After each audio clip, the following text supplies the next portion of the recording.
Mermaid, part 2. So we are still working on creating a mirroring brush that, if I draw here, it draws in all of these different axes, right? Mirrors my brush 8 different times or 7 different times, depending on your counting here.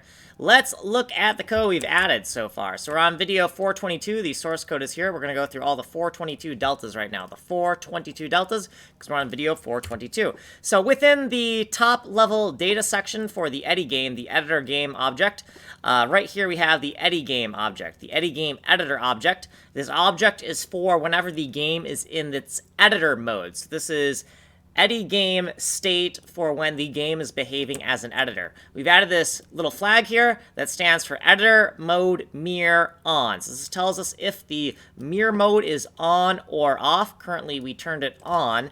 Within the keyboard master down editor function, which is the down event for when the game is behaving as an editor, not as a game, but it's behaving as an editor. Inside of this function, we have a new binding for the M key. So when the key we've depressed is M, we're going to toggle the mirroring mode on or off. So here's a shorthand reference to the editor object. We're going to get whether or not mirroring is on or off, and we're going to store it in this variable, and we're going to toggle it by taking 1 and minusing the on variable, right? And that's going to toggle it between 0 or 1. Then right here, we're doing a bounds check to make sure that it's either 0 or 1. So here is the message, here's the min, here's the max, here's the max, and here's the value we're checking. So out of bounds, message, min, max, value, shorthand reference to the function, call the function here.